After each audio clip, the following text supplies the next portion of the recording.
আজ থেকে ৩,০০০ বছর আগে এক বিশাল ও শক্তিশালী সাম্রাজ্য সমৃদ্ধি লাভ করেছিল। এর কেন্দ্রে ছিলেন এক প্রজ্ঞাবান ও মহাবলশালী রাজা, যিনি অপরিসীম সম্পদ ও ক্ষমতার অধিকারী ছিলেন। কিন্তু অগণিত বিজয়ের পরও তার মনে ছিল এক গভীর উদ্বেগ। তার একমাত্র পুত্র, রাজপুত্র অরুণাভ, ছিলেন প্রতিভাবান ও বুদ্ধিমান। কিন্তু তার ছিল একটি মারাত্মক ত্রুটি, তিনি সময়ের মূল্য সম্পর্কে সম্পূর্ণ উদাসীন ছিলেন। রাজা যখন তাকে ভবিষ্যতের দায়িত্ব গ্রহণের জন্য প্রস্তুত হতে বলতেন, তখন অরুণাভ হাসতেন এবং বলতেন, আমার হাতে অনেক সময় আছে। রাজা বুঝতে পারলেন, ছেলেকে শিক্ষা দিতে হলে একটি কঠিন চ্যালেঞ্জের প্রয়োজন। তাই তিনি এক অভিনব পরিকল্পনা করলেন। অরুণাভকে পাঠানো হল এক নির্জন দ্বীপে, যেখানে প্রকৃতি ছিল সম্পূর্ণ বন্য ও অপরিচিত।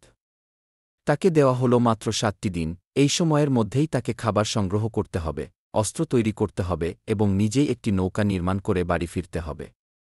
যদি তিনি ব্যর্থ হন, তবে তাকে সেখানেই চিরতরে আটকে থাকতে হবে। রাজপুত্র অরুণাভ আত্মবিশ্বাসী ছিলেন। তিনি এই চ্যালেঞ্জকে তুচ্ছ ভেবেছিলেন এবং মনে করেছিলেন কাজটি অত্যন্ত সহজ হবে। তিনি আরামে বসে থাকলেন, ভাবলেন, সময় তো অনেক আছে। কিন্তু দিনগুলো যেভাবে এগোতে লাগল, তেমনি তার বাস্তবতা বদলাতে শুরু করল। প্রথম দিন, দ্বীপের সৌন্দর্যে মুগ্ধ হয়ে তিনি বিশ্রামের সময় কাটালেন। কাজ শুরু করার কোনো তাগিদ অনুভব করলেন না।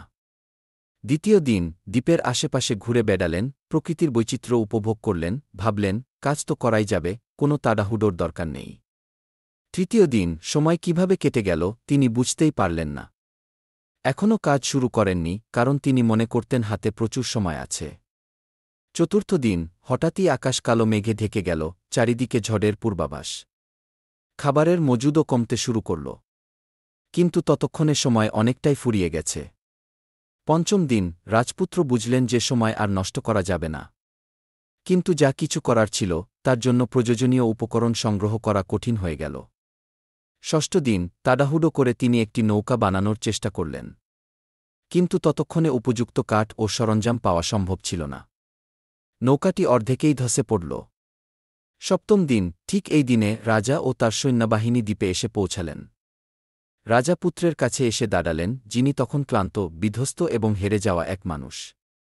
রাজা শান্ত কণ্ঠে বললেন, অরুণাভ, তুমি ভেবেছিলে তোমার হাতে অনেক সময় আছে।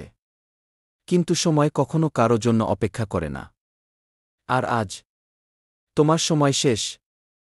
রাজপুত্র কান্নায় ভেঙে পড়লেন, রাজাকে অনুরোধ করলেন আরেকটি সুযোগের জন্য। কিন্তু রাজা ধীর, দৃঢ় কণ্ঠে বললেন, সময় একবার চলে গেলে তা আর ফিরে আসে না। সবাই দ্বিতীয় সুযোগ পায় না। গভীর বার্তা স্পষ্ট হয়ে উঠল। সময় নষ্ট করা মানে নিজের ভবিষ্যৎ ধ্বংস করা।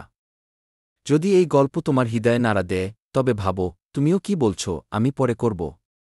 মনে রেখো, সময় কারো জন্য অপেক্ষা করে না। যদি কাজকে পিছিয়ে দাও, তাহলে একদিন হয়তো সময় ফুরিয়ে যাবে।